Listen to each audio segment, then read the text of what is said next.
The views and opinions expressed on this program do not reflect the company, owners, management, staff, clients, or partners.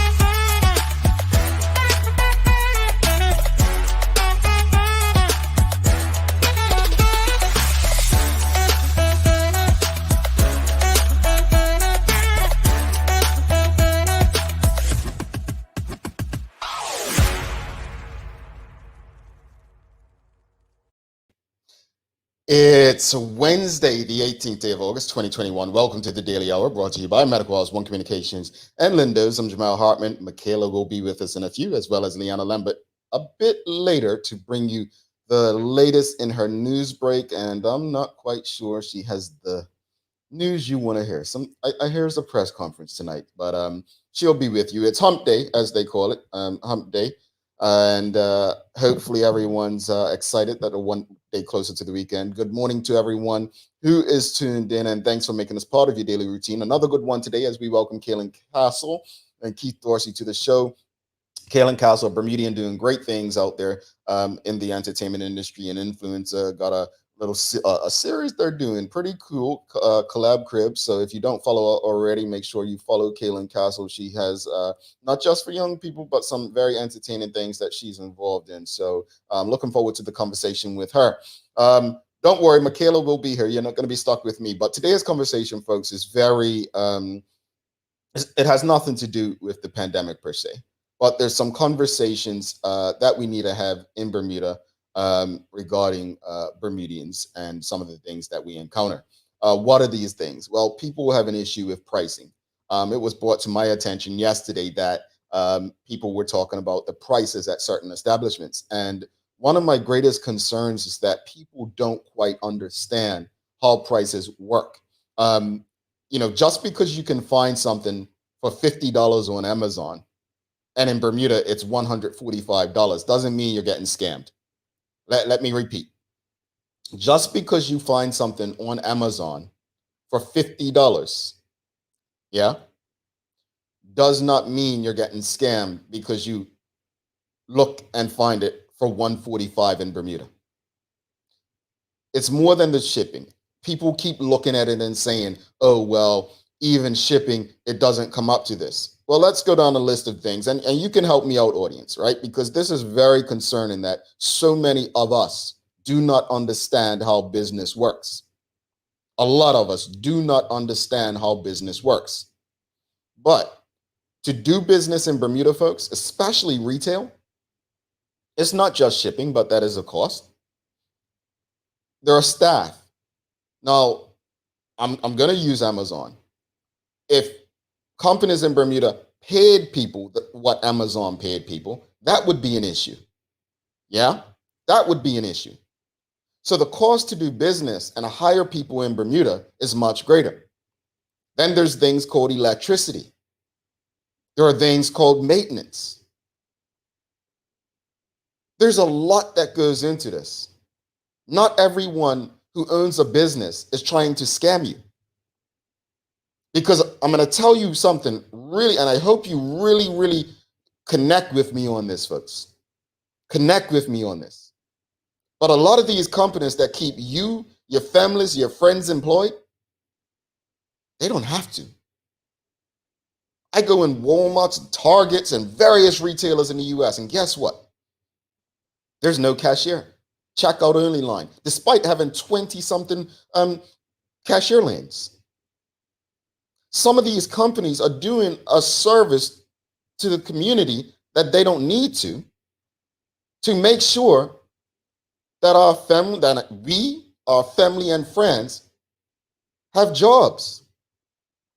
So before we go on social media and I'm just going to be direct with our uneducated opinions about the cost of something in Bermuda, I think it's important that we get our facts straight. Just yesterday, my father was telling me that certain things within his industry had gone up.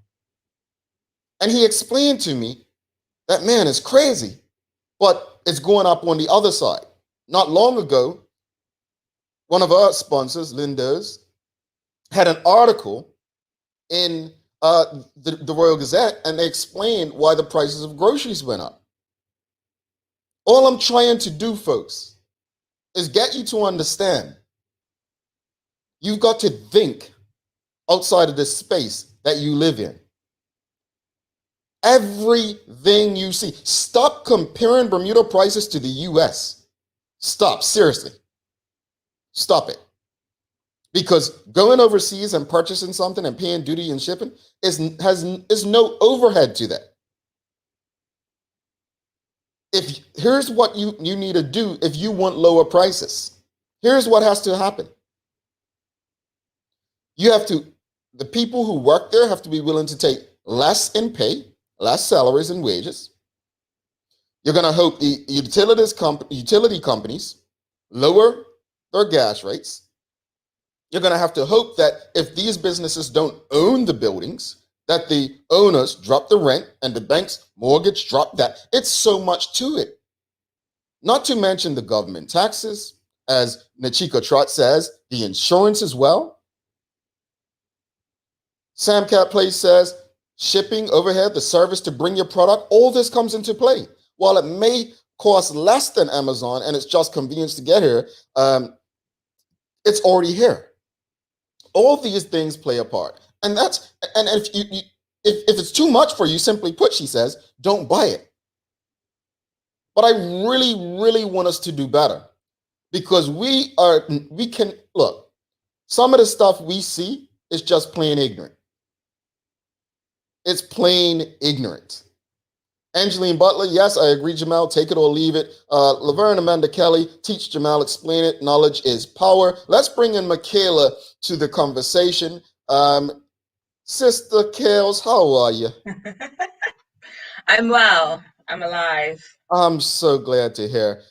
So just talking to the audience, one of the things that we've seen on the internet as of late, Michaela, is people complaining about the price of goods and things in Bermuda, and ridiculously, continuously comparing things to the United States, which is really incredibly, at this point, I'm just going to say, stupid.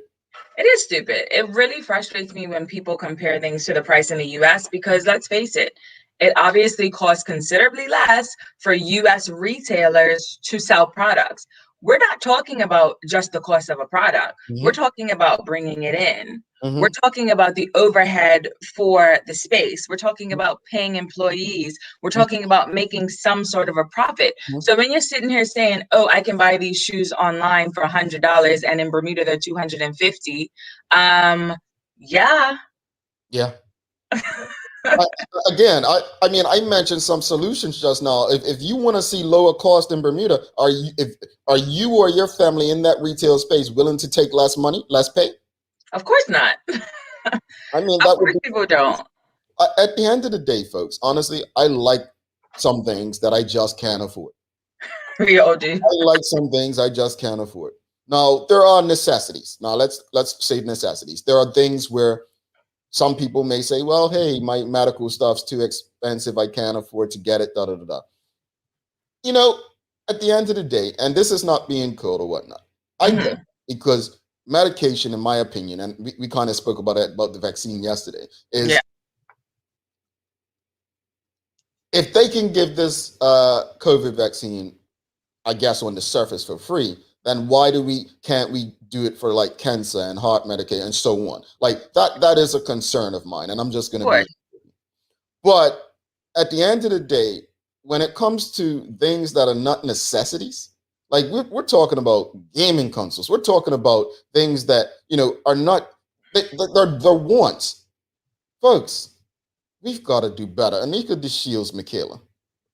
The law of supply and demand. Pandemic shut down production of certain goods, likely due to shelter in place. Therefore, less items to supply.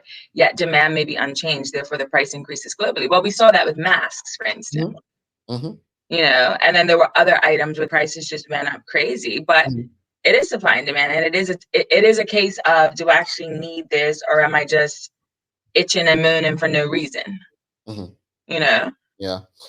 Cherie Dill says some stores, I believe, Gibbon say they do, have been able to match U.S. Retail prices. How are they able to do it? I don't know their business model or how it works, but I'm guessing they have a distributor that they work with that allows them to do so. So it could have something to do with an agreement. And again, I don't know. It can be an agreement with the distributor, and also could be customs or government as well. But there are times when it may be able to happen. There are opportunities where things like this could happen. Shika Rana says Amazon workers complain all the time about their working conditions, right? This is a good one right here. Carmen Mitchell Jones says, even when you go abroad and bring it back, there's still the cost of the ticket and duty. Listen, I don't mind that though. I'm gonna just say, so usually I go away to get my kid stuff for school. And I just factor it into a summer vacation because it just makes sense. Like, I'm team order everything online, ship it to my hotel. There we go. For me, that makes sense. But I get it. Of course, there is the plane ticket and all of that. But if you factor it into, a vacation that you're already planning, then it kind of works out, right? Yeah. If it's already a trip, bang, right? But I don't know. I think we have to get to a place where we're mature enough to understand how business works, especially retail. Yeah. We have to get to that place, because when I see people, and obviously I've lived in the US majority of my adulthood, right? What we fail to mention in all of this, traditionally, the salaries of U.S. Workers have been much lower than Bermuda. It's not comparative. Like, I'm glad someone mentioned Shika Rana about the Amazon workers. Like, if you want to get things at a lower price in Bermuda, where is the sacrifice going to come from? Yeah. And this is the thing, like, I think we have to constantly remind ourselves that we are literally a rock in the middle of the ocean. So it's going to cost more money for things. That's just how it goes. I mean, yes, was it last week we talked about how the cost of living is astronomical? Absolutely, it is. But I mean, it kind of comes with the territory when we're talking about bringing things in. And there's obviously, I think there's strategies that can be put in place to bring the cost of living down. But I want to go to a restaurant example. So I've once seen tourists complain about the price of a soda, right? So same soda that would cost probably $1 back in the US plus tax, $1.07, depending on where you're at, right? They're paying $2.50 maybe for a tin soda some places, especially in tourist areas. Again, context people. The place you're buying that soda from in the US may pay their staff minimum wage, which would be some states $7 an hour, right? I believe it's going up federally, but that's $7 an hour. In Bermuda, that place selling that soda may pay their staff $17 an hour, right? They cannot sell the soda for the same price as the US worker. Exactly. If they have to pay their staff more in Bermuda. It's simple economics. It is. And I mean, I am one to complain about, I lie. I don't complain about the cost of things. I'm lying. I just go, especially when it comes to groceries, I just pay. Like, I'm like, whatever. I can't change it, whatever. But at the same time, we do have options.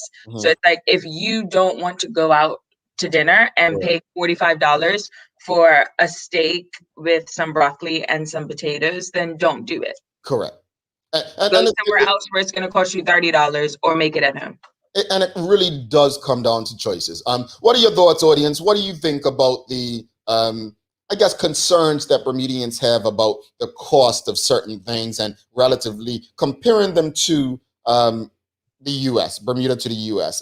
Renita Gorham says it's the overall high cost of living. Well, see, again, to address that, there has to be sacrifice, though, Renita. Yeah. The overall cost, right, has to, we have to factor in the sacrifice that we would need to make as people. What are we willing to sacrifice to bring that cost of living down? Because at the end of the day, a business is in business to do what?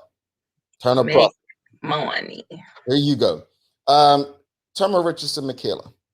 Cherie Dale, clothing has a duty of 6.5%, candy and chocolate 75% duty. All other goods well above it. And clothing is typically a high margin item, so they can afford to shave off the top. That's good to know.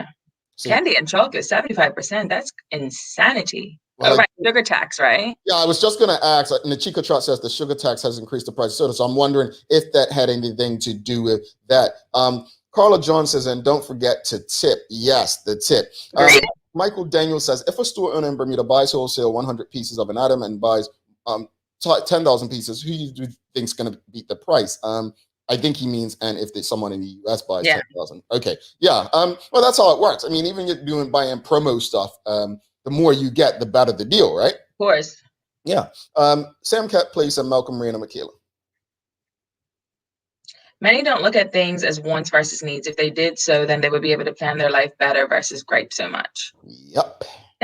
Our tiny scale is the biggest factor for cost disparities. It's apples and oranges comparing pricing to the U.S. When you compare Bermuda to similar markets like Cayman, our prices are comparable. That's a good point. That's a really good point. I appreciate that so much, Mr. Malcolm Reyna. And here's why I appreciate it so much. Because when I worked in tourism, that was the example I used the most. And this is no offense to any other destination, but I would say if you're going to compare Bermuda, compare us to a Cayman Islands or even Turks and Caicos, which was around really pumping into the area at that time, right? And Cayman were. But going back to Sam Cat Place, the wants versus needs. Mm-hmm. We've got to understand it. Yes, I complain about things being too expensive as well, Michaela. But you know what? If they're too expensive for me, I know I can't purchase them. I move in. But the griping is like, folks,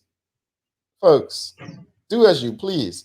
But it's not going to change anything that you can't comprehend. Now, what's interesting in all of this, it's always they're griping at the person selling it to them, like the business to consumer.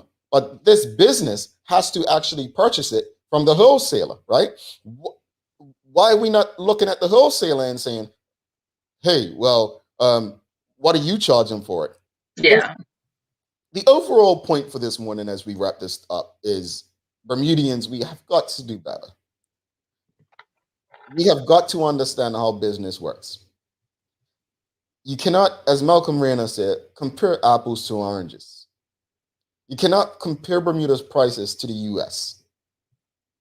You cannot think that when you do, just add shipping and the cost is still lower. Yeah, no. It doesn't work like that. No. I'm no business expert, but it doesn't work like that. Renee Charlene Simmons, Michaela. There are many grocery stores and pharmacies overseas that do not have cashiers. This helps their cost pricing. They have self-checkout kiosks, and I was wondering when this will happen in Bermuda. There will be a time when there will possibly be less cashiers and more robotic checkouts. So at least we are still supplying jobs for Bermudians for now. For now is the point, because I would not be surprised if in the next 5 to 10 years, we don't have cashiers. 5 to 10 months. At the end of the day, no, I'd say 5 to 10 years because Bermuda is like so far behind in these things. So many people don't even have websites. So, but as I said earlier, Michaela, at the end of the day, any business in Bermuda that still has cashiers is doing a service to the community. Let that not be lost, folks. So when you talk about prices and so on, again, where's the sacrifice going to come from? Well, Garen Dolan says we also need to take into account a business's buying power. Let's wrap it up with last 3 comments, and then we'll bring Leanna in. Tamara Richardson, every dollar the government spends costs us more than $1. Until we start griping about that, the cost of living will become exponentially more expensive. Thank you, Jamel, Sonia Clark. And let's wrap it up with Sean Smith, Jody Virgil, Michaela. Bermuda is at a disadvantage because it has fewer people to sell your product compared to the other countries and islands. Exactly. It's that simple. As the costs will not likely decrease anytime soon, this is our opportunity to increase the value we provide. Customer service is absolutely key. Elevated service is key. Yes. And the Chico Trot says, Linda's has a self-service checkout. Oh, Yes, they have. I didn't know that. But no one has lost their jobs. And so again, Linda's is still doing a service to the community. So yep, Shayna Smith as well. I saw a self-checkout station at Linda's. I was surprised. And I'll end it on this.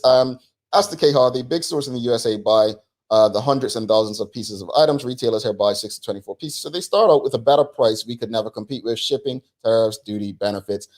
I'm just going to add, as we wrap it up, electricity, staff cost. Let's bring Leanna in, because my hope from this conversation this morning, folks, I'm not here to change people's minds, make them think like me. But what I really, really hope people do when they watch this show on a daily basis is think. It's just, just think. Like, folks, it's beyond, you have to think beyond your environment, even if you can't live beyond it. Lee? Good morning. I know it's always something, but I was just actually thinking about it as well, in the sense that we import everything. If we have the resources to be able to create and produce and do any mass production on the island, it would also be a little different. It would drive costs down, but because the only thing we export in Bermuda is rum.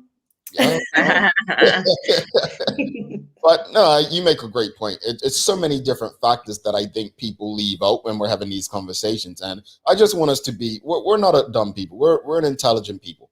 We just need to use the intelligence that I hope that we still have. But look, you have some important stuff to share with us. Don't forget, we have Kaelyn Kastle coming up right after the news break. Love having Kaelyn on. So you're going to have some fun with her. Lee, over to you.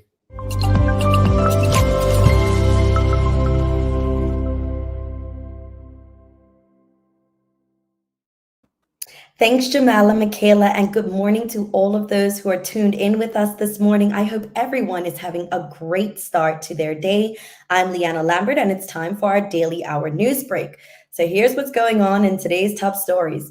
Tougher COVID restrictions are to come down the pipeline after 52 new cases of the coronavirus were announced during last night's press conference. Health Minister Kim Wilson confirmed that the cabinet met yesterday to consider changes to the regulations, given the increase in cases and positivity rates. Now, she warned that the increase risked turning into a fourth wave unless the public stuck to safety rules. The changes are expected to be announced today and will come into effect on Friday. Now, the number of coronavirus cases has jumped to 113 after the 52 cases were logged, with 31 recoveries since the last update. The positives were among over 12,000 tests between last Wednesday and last Sunday. In other news, the Bermuda Industrial Union have indicated that they are not backing down if the dispute with government over bus rosters goes to arbitration. BIU President Chris Ferber told the media yesterday that talks with government had so far proven fruitless, and that he had been told the matter would be sent to the Minister of Labor so it can be sent to arbitration. Now, he added that the union had no intention of going to arbitration, as they believe the 2018 collective bargaining agreement is clear on the subject. Mr. Ferber said that the issue would not be resolved through the media or arbitration, and if push comes to shove, the union were prepared to break the law if needed. Meanwhile, Minister of Transport Lawrence Scott stated that the move would be unfortunate, as the only persons affected by this would be the island's persons dependent on the public transportation service. And sprinter Kaelyn Bob's debut at the World Athletics Under-20 Championships in Nairobi, Kenya, ended in heartbreak, unfortunately, this morning when she was disqualified from the 400 meters heats for stepping out of her lane. The 18-year-old Bermudian, who was drawn out in lane 8, appeared to have qualified for the final on Saturday as a fastest loser after finishing third in her heat in what would have been a season's best.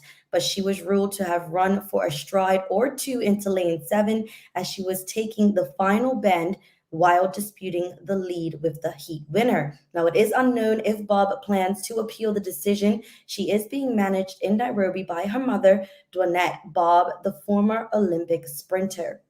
Taking a look at today's weather, we have a high near 86 and a low near 77 degrees. Tropical storm Henry, currently moving further away from the island, will continue to take a clockwise path off to the distant southwest through northwest over the coming days. Although the tropical storm watch has been discontinued, there still is the potential for a few showers with gusty winds mainly this morning. Now, low-level convergence then lingers over the area, bringing a few showers before high pressure builds over the region during the weekend. That's all for our Daily Hour news break. Let's head back to Jamal and Michaela in the studio for today's Daily Focus. All right, Lee, thanks so much for that. Man, I thought the news was bad at the start when you was saying the increased cases, and very sorry to hear about Miss Caitlin Bob. But yeah, that was very unfortunately. And that news actually just came in this morning because obviously the time difference over in Africa. So sad. We'll see if she actually appeals the decision because it actually came on the heels as there was also false start that happened prior to this. So we'll see how it pans out. Well, we're rooting for her. Hopefully it works out in her favor. Lee, you have a wonderful day. We'll see you later. We'll see you guys later. Bye. All right, we're going to take a quick break. We'll be back with our entertainer, Bermuda's own Kaelyn Kastle. Stick with us. Hi, I'm Karen, a nurse at the old folks home. These long hours used to kill my feet until my hairdresser told me about a great place to buy a pair of clogs. Medical House. Finally, relief. They also carry uniforms in bright, bold colors. And not to mention the support stockings. Karen, Miss Soltis bet her bet again. Oh gosh, these days, I need all the support I can get. Medical House has relocated next to the Dendy Town Field, number 6 Bakery Lane, Pembroke. We're spotlighting our old friend Woodstock Farms, who started up 50 years ago in the belief that we need more trustworthy natural food sources. Starting with one product, their line, mostly certified organic, is now more than 250 strong in 10 categories.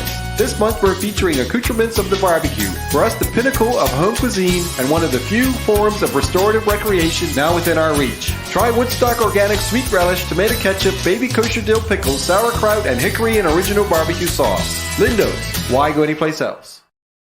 All right, welcome back to the big show. She's Michaela Ian. I'm Jamal Hartman. It's the Daily Hour brought to you by Medical House, One Communications, Lindo's, and our friends over at Channel 82, where you can stream this and many other locally produced shows. Without further ado, let's bring in our friends. We've got Kaelyn Kastle and Keith Dorsey in the back. And folks, I just want to big her up real quickly. So I'm going to share this. She probably wouldn't mind. But Kaelyn, this was about 11, 12 years ago when she came around Hot 107.5. She was so young. But you always saw it in her, like she was going to be a star. And when I say I'm proud of her, like from then to now, like obviously the internet's changed, but man, it is something to see. And I just hope that other Bermudians like look at what she's done and say, you know what, if I grow beyond my environment, I can have that opportunity as well. So hopefully I haven't made her nervous. She doesn't get nervous. She's a star.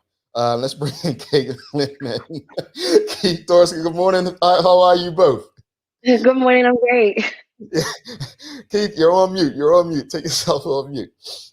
You got us now. How are you? Good morning. Doing good. How are you? Good. Morning. Kaelyn, I didn't make you nervous. I didn't set you up for anything, did I? No, I'm fine. How are you? There you go. We're good. We're good. But look, let's get right to the conversation. Just tell us a bit about both of you and what it is that you do. Kaelyn, you go first. Okay, so hi guys, I'm Kaelyn Kastle. I'm a singer slash influencer, and I'm a part of Collab Crib. Pretty much, I spend most of my days influencing, and then I merge my music in between everything just to make it all make sense with my audience. So yeah, those are the vibes. Keith. All right. Well, my job is to make sure they keep making money and make sure that they get the maximum exposure. Just maintaining their careers. You know, a lot of them are already creative, so I don't really have to do too much on that part. But just to make sure that they're just making the top dollar that they can make, and making sure that they're getting the right exposure, doing things like this, and doing the reality shows, and and getting their music out there, and there are other things out there that they love to do. Okay. So that's my job. I love it. So the term influencer has been a term that we've heard for probably, I don't know, almost 10 years now, maybe 7, 8 years. So what does that term actually mean? Keith, you want to take it? Oh, Keith, you're on mute. Yeah, you don't have to keep putting yourself on mute. Yeah. Okay, go ahead, Kaelyn. Okay, so pretty much being an influencer is you have a large mass audience. So there's anything from micro influencers to macro influencers. Micro are more the smaller influencers. That's anybody that probably has under 50,000 followers. And then macro influencers usually have over 1 million, like usually 500 to 1 million and more. And yeah, pretty much what we do is we bring products, we bring experiences and lifestyles to our audiences that we've built over time, or sometimes even short periods of time. Okay, Keith, you want to add anything to that? Yeah, and it's kind of interesting that you said 10 years, because that's really when we actually first got started, was when Vine started. A lot of people don't remember Vine, but if you were a content creator back then, you were a legend. And that's really how we got started, was from Vine, which was about 8 or 9 years ago. And using their platforms and using their big fan base to influence others. Then it became really big, just really honestly about 4 years ago, where it was respected big time, where they started to make big money, and it's that particular thing has changed our whole entire life. That's awesome. So Kaelyn, I see that you have 340,000 plus followers on Instagram. So can you tell us how that happened and what contributed to your growth? Yeah, sure. So I pretty much opened up my phone a few years ago and I started singing. When I first started singing on Instagram, I got myself to about maybe 30,000 followers. And the great thing about being an influencer is you can collaborate with other people. I started collaborating with another influencer named Myron Jewell, and literally we took the internet. Like, when I say we took the internet, I mean every app you opened, you saw me. And it was just like wild, because it was a new experience for me, because you kind of obtain that celebrity lifestyle where people know who you are, but you don't really necessarily have the fame. And as a Black influencer, Keith has really been instrumental in changing the game for us, because it's like now we not only are obtaining the face card where people are like, oh, I know who that is, but now we're obtaining the cash to follow. So it's just been a dope experience. Nice. That's awesome. Jamal, you want to go? Yeah. So speak to us about the collab crib. What's it about, and how did you become part of it? Because that seems like it's just blowing up. It honestly, it looks like a thing. So yeah, collab crib. Keith actually hit me up. I was in Bermuda at the time because the pandemic was happening, and he was just like, "Look, I have this really cool idea. Rob and I are doing another influencer house, and it's gonna work. And I want you to be a part of it." And yeah, I was just like, okay. And it's like, okay, Keith, I'm not sure. He was like, look, just when you come back, we're gonna go see the house, all of us, and yeah, you're gonna love it. You're gonna love it. Keith really didn't take no for an answer, because he was just like, look, we're doing this. So I was just like, okay, cool. And then that's pretty much what happened. I met up with everybody. I met everybody in person. He was doing something called Collab Thursdays at the time. Yep. And that's when I first met everybody that was in the house, but I didn't know exactly who was going to be in the house. So he kind of handpicked everybody, but I'm sure he could touch more on that. Yes, please, Keith. Talk to us about the idea, the background. Yeah, that was the most important stage of the house, is selecting the talent. And people, everything we do, people always ask, how did you select the people in the house? There were so many different factors that went into that, because it's not just like I was wanting to put together a house to where, oh, they have big numbers. No, the talent needed to do good business first of all, because I knew that we were going to get big brand deals and be doing big interviews and possibly a reality show, which we actually did. So I needed those particular persons to be able to handle business correctly. They needed to know each other, because I did not want to move in some town that did not know each other. I didn't want to have to go through that whole phase of people trying to get to know each other. And then, just having good quality content as well, not just, talent that's have big numbers to where they just can post anything and those people, their fans love them so much. I wanted their content to be great. So I needed a certain grade of talent to be able to make this work, an all-star team.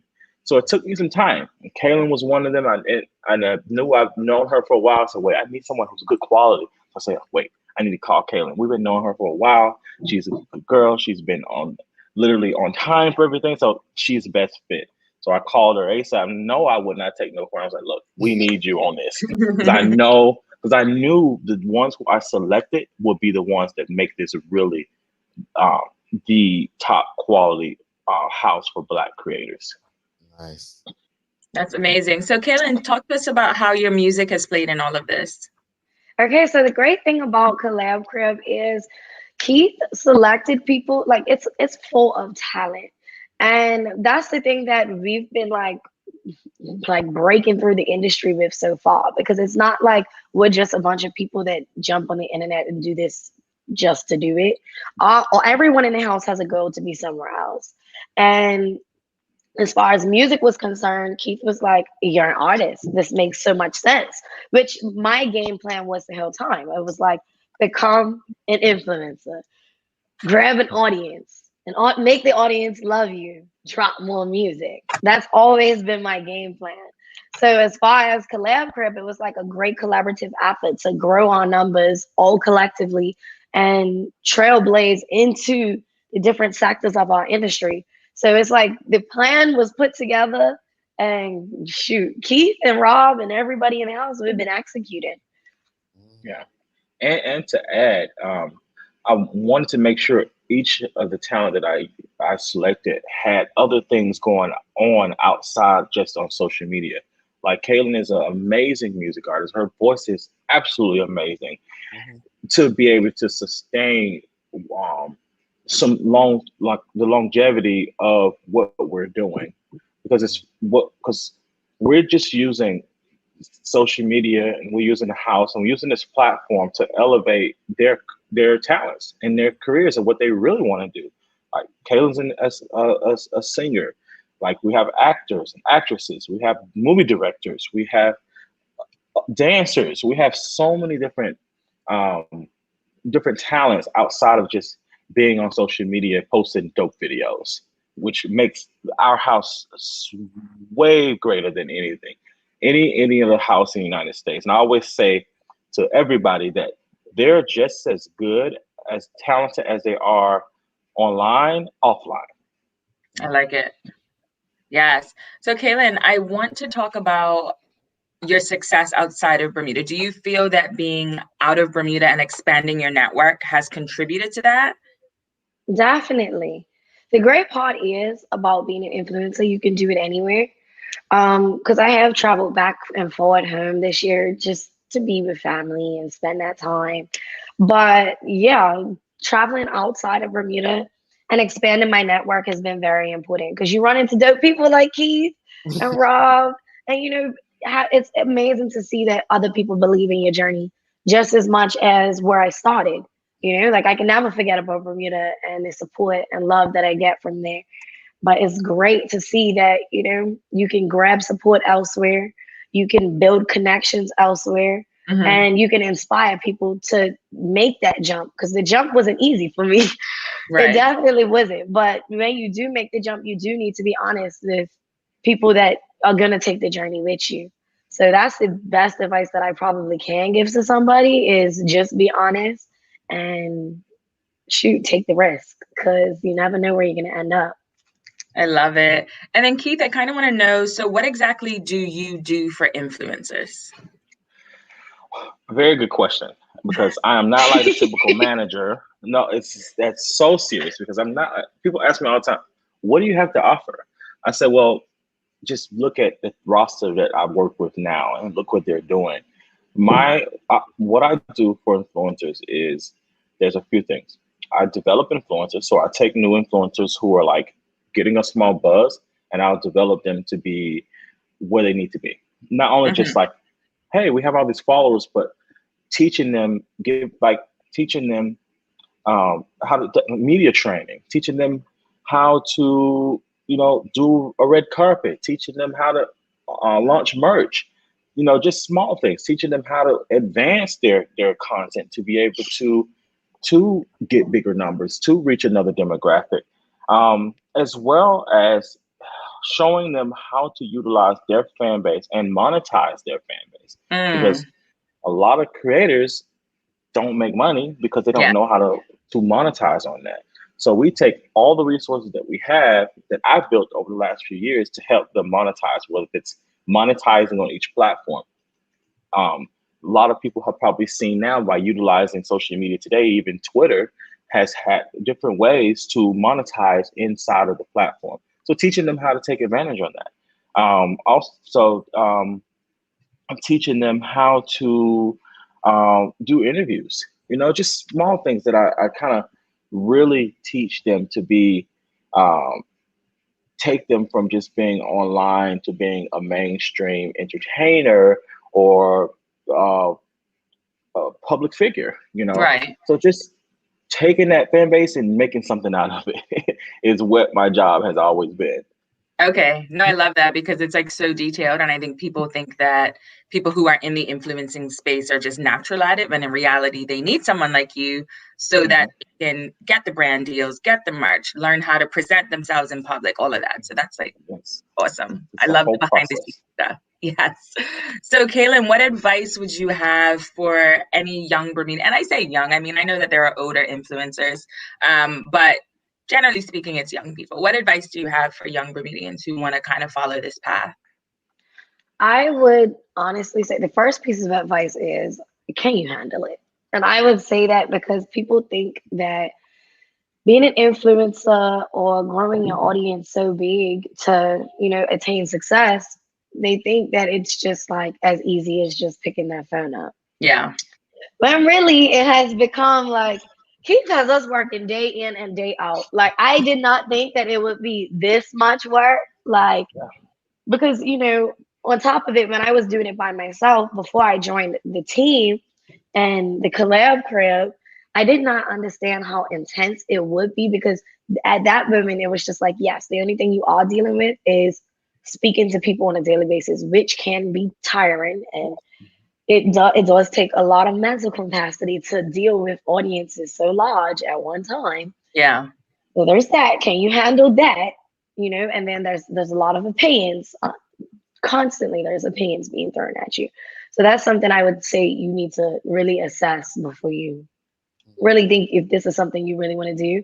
And being able to be consistent and grow your quality. Because Rob and I say all the time, every 3 to 6 months, you have to reinvent yourself on social media. You constantly have to do it.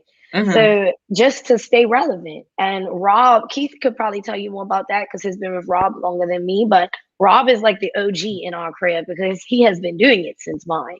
So it's just like, it does become tiring and it is a lifestyle that you have to kind of adjust to because you're not normal anymore. Right. It's like, and then you have to really learn how to monetize and how to sustain, because at the end of the day, it's not like you go to work every day and you're gonna have a pension. You have to learn how to save your money. You have to learn how to be smart about every move you make. You have to learn where to invest and why to invest and how to invest. You have to learn who to associate with, because at any second when you're on social media, this can leave you just as fast as it came to you. Right. Yep. So everything is just a constant. You have to be like a miniature PR for yourself. And a miniature financial director for yourself. And it does really matter who you surround yourself with, because there's a bunch of creator houses that fall just as fast as they've begun. Yeah. And yeah, Yeah, especially being a Black creator house, it's been crazy. well, no, it's interesting because I wanted to bring that in, like, and I think both of you would love to speak on this about the difference between Black influencers, the challenges that Black influencers have versus non-Black influencers. Let's talk about it. Yeah. So the main thing, and I've always said this to every person I speak to about this situation or this topic, is the resources and to be noticed. And I told every outlet that has wrote about us that this is what we needed because the talent is there. This is all the Black creators, especially here in Atlanta. Majority of these dances, the majority of the culture that's been adopted from other creators in LA or any other place, come from these creators, but no one knew where they were. No one knew who they are because no one was with these bigger platforms were highlighting them. A lot of Black content creators don't come from families to where they're connected in Hollywood, or they're connected to news outlets. Now we are, which put us in a whole different category now to where we could literally, and Kaelyn and anyone in the house, because when we do have these connections, I share these connections with them and they have relationships with these media outlets as well. It's them getting noticed and them knowing, and the outlets knowing who they are, which since December, we've been highlighted in the New York Times, we've been highlighted in like Business Insider, we've been entertained. Kaelyn and the Collab Girls did a big segment with Entertainment Tonight, which was amazing. And that highlight alone helped their careers just tremendously increase, because they were just noted and given credit. And because they were noticed and given credit, they're able to catapult their careers and have a platform. And that's all we needed because the talent is there. That is easy. It's just being able to have the credit and to get noticed is what put us where we need to be today. Gotcha. And I want to, one of the things as I observed Kaelyn during this conversation and on social media, I remember about 4 years ago, probably not even that long, this big thing that Kaelyn didn't start it inadvertently, she didn't mean to, but people were going on about her accent. And one of my favorite influences is Tabitha Brown and her strong country accent. And I love the fact that, people speak about authenticity and being authentic so often, but honestly, I have never seen a Bermudian succeed outside Bermuda who's been as authentic as Kaelyn. And so I want to just speak to me about how important remaining authentic is to being an influencer. Okay, so one thing about the internet, if you're not yourself, they will eat you alive. That's one thing. So at first, like when I did stop, people did used to say, like, they were like, oh, it's fake, her accent is so fake. And after that, they quickly realized, like, oh, I need to do some research on this girl. Like, oh, I need to do some research about where she's from. And then also having the support from Bermuda backing me up. A lot of this conversation happened on Twitter because, Twitter really is, that's where all the trolls are. So having Bermuda back me up really supported my career in a way that I don't think Bermuda understood, because I was this close to being canceled because people really thought I was out here making up the way that I talk.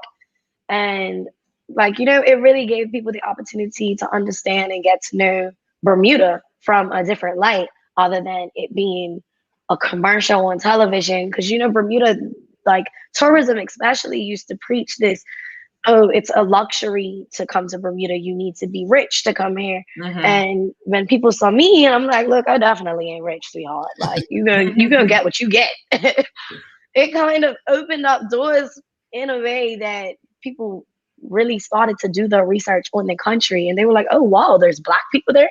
Oh, wow, it's majority Black. Oh, wow, like, it looks fun. Like, it really, like, being authentic really helped my career, because at this point it was just like I was so different and people wanted to understand why I was so different. So yeah. Keith, just speak from a management perspective. Obviously you wanted to work with people like Kaelyn. How important is, you said, finding the right people, but those authentic people?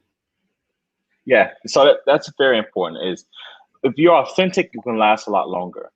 Because, and I always tell especially a lot of the new curators, because they have a habit of wanting to do content that will go viral by just not being themselves. And I'm like, sometimes you could start off that way of course, in business, sometimes you have to like do what people are liking to see. But while you're doing that, you need to be yourself, and also helps with your mental, because Kaelyn hit on this, a few minutes ago, where she was like, this is a lot of work. This, especially when you're dealing with talking to people and being exposed to people daily, is you just want to be your authentic self, and it lasts longer. Just like my best friend Robbie World, who I wouldn't even be here today if it wasn't without him, he's always just been himself. And when he does explain this to people, he just said, I just wanted to make people laugh because I was depressed, and he was always himself, and his fans loved him for who he was, and they can grow with you over a period of time. There's a lot of creators who are really, who put on this facade, who it's not really them. And then when they do in-person things, or they do like meet and greets, their fans like, who is this person? Who is this person? And then, so it's best to always be authentic because it lasts longer. You have good substance, and like you said, your fan base and new fan base, or if you collab with another creator and you get, a whole new plethora of fans, they know who's authentic, who's not. Yes. And being authentic, it's better on your mental, and it's better for your career because people love you for who you are. They will literally go with you to every platform. If you get on, if TikTok ends today and the next platform comes, guess what your fan base is going to do? They're going to follow you on there because they love you for who you really are. Yeah. So important. I love it. And there's honestly nothing better than getting paid to be yourself. Like nothing. Yes. Nothing better than that. All right. Got to wrap it up, but I want to definitely do two things. We have something in the audience, and I'm going to tie it into something else. Shika Rain is asking, how do you decide what type of merch your audience will respond to? Like, she's partial to t-shirts, sweatshirts. So, and I know Collab has beauty products dropping and the Facebook show dropping. Just speak to people how you manage to get your audience to buy, because Michaela and I actually speak about that all the time. Like, you have comedians who think they're influencers, but then when it comes time to get people to buy stuff, no one's purchasing anything. Right? So what's the magic behind that? And speak to us about the Collab beauty products, as well as when the show is dropping, where people can find it and so on. Well, I'll go. Well, very first, what we just hit on is your fan base will buy from you if you're authentic. If you have an authentic fan base, they will buy whatever you put out. It could be colored toothpicks. They're going to buy the Kaelyn Kastle colored toothpicks because these toothpicks are the best toothpicks in the world. And so, and then you also want to think about what is trending now. Like, what are the trending items? Like, even when we started about the collab beauty products, it was Kaelyn, Kastle, and Kamara. We said, okay, they talk about what do girls like? What do girls need? How do you want it to feel? So it takes a little bit of product research to be able to put out something in the market that best fits. Like, now what's trending in America is trucker hats. Mm-hmm. Trucker hats are coming in. I have like 5. I actually paid $150 for a trucker hat. Mm-hmm. Guess what? If trucker hats are in, guess what? We need to put your brand on a trucker hat and sell it. So it takes a little bit of market research first, and also to see what your demographic for your fan base. Even Queen Kamara has a product out, a product line out, and her fan base is a little younger, and they're mostly, like, I believe, female. But she needs to release a product that fits her fan base, and also she's also at the point of her life where she's becoming a little older, So now she has like items to kind of help her to help grow into that older space of demographics as well. So it's a lot of product research that goes into place as well. And I could let Kaelyn chime in on that because I know she has her products too as well. Yeah, with me, it was really more so just like we started at first, like it was a little bit of trial and error before, like when I started the merch line. And then it was kind of just like, let's do a Kaelyn's closet. So that's kind of where I am now. And it's just like my fan base wants to buy what I like. And it took me a little while to understand that. I was like, oh, I want to do what I want to do. That's cool. So yeah, you really just need to understand what people want from you and then give that to them. Because that's all social media is as well. It's like, I get up every day and I make content that they want to see. If I started like TikTok dancing 24/7, I don't really think that they would want that from me. You know what I'm saying? They came to hear me sing, so that's what I'm gonna give them. They like what I wear, so that's what I'm gonna give them. Indeed. All right. So just before we let you go, remind people where they can find you, how they can support you. Give it to them. Give it to them. Don't be shy. Okay, so I'm Kaelyn Kastle. You can follow me everywhere on Kaelyn Kastle. It's that simple. And yeah, support my music. I'm actually doing a drop very soon. We're working on that. We're trying to get some partnerships lined up. But yeah, follow Collab Crib and you'll see me there. I'm going to start following it all now. Honestly, thank you both. And Keith, thank you for what you're doing. The work that you do, the people in background can't be understated. It's a lot. I could only imagine what life-work balance could be for you. Kaelyn, continue to do what you're doing. You're making a lot of people proud, and you're inspiring a new generation of people who would love to be where you are. So if there's anything we can do to support, anything that you're dropping that you need us to get out to the audience, please know we're here for you. So thanks again. We hope to have you back, and the next big announcement is even bigger. Thank you so much. We're super honored. Thank you. No problem. Thank you. Have a good one, guys. All right, guys. Cheers. All right, Kaelyn Kastle, Keith Dorsey. Honestly, if you enjoyed that conversation, you know what to do. Give us a thumbs up, a love, a like. Really, I love seeing Bermudians out there doing their thing beyond the shores of Bermuda. We're going to take a quick break. We'll be back as we trip up Michaela. Today is she's guessing the lyrics to a song.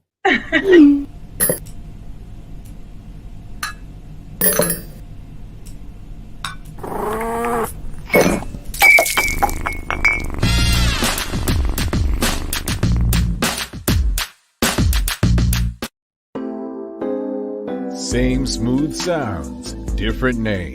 BCG Radio. Tune in every Tuesday through Sunday at 7 p.m. Bermuda time as we bring you the love, romance, sexiness with nighttime jams. Only on your station for conversations and entertainment. BCG Radio. Download the app, available for Android and Apple devices. All right. Thanks again to Medical House One Communications, Lindos, everyone who continues to support what we do. Time for the Daily Play, brought to you by Heineken 0.0. Great taste, no alcohol. Michaela, are you ready? Ready. This is the easiest one you're going to have. If you say so. It should be fast. Quote, mother, mother, there's too many of you crying. Brother, brother, there's too many of you dying. I know this song. It's Heal the World. Nope, help her out, folks. What song is that? Who's the artist and the... You know I haven't had enough coffee today. I don't know. All right. I know, but my brain's not working today. So. I'll give it to you, audience. It's mother, mother, there's too many of you crying. Brother, brother, there's too many of you dying. Are you sure that's not Heal the World? Everyone in the audience has it. I mean, wow. Yeah. Marvin Gaye, what's going on? Oh, yeah. See, I told you my brain is mush today. Like, what's going on? And that's a tribute. Obviously, there is a lot going on in the world right now. Very sad scenes, what's taking place in Afghanistan. And just as we have these discussions about the good stuff, just keep in mind, others, what's happening. And, there are people who are sick that need your love, support, and not just your prayers. So, be kind to someone today. I do my best every day. It doesn't always work out like that, but I try. Kales, any final thoughts on today's episode? I love the conversation with Kaelyn and Keith. I think people think that influencing is so easy. And so I love the conversation. I love the behind the scenes. And I wish both of them all the best. Yes, indeed. I really appreciate her. One thing I like about Kaelyn is, even when she was almost dragged into some dispute on Bermuda social media, she avoids it. And sometimes you literally just have to keep building, Yeah. building. There will be people trying to tear you down and course. so on, but keep building. Kales, you got some daily inspiration for us? I sure do. I need this too. Failure is the stairway to success. I love it.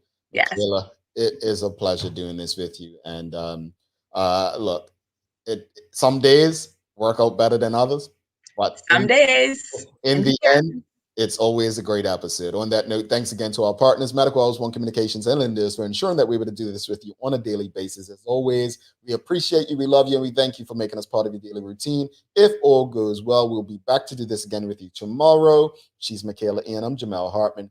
Make it a great day. Peace. Where's your glass to? Where's your mug? I don't have we want this one. Okay, we're out. Peace.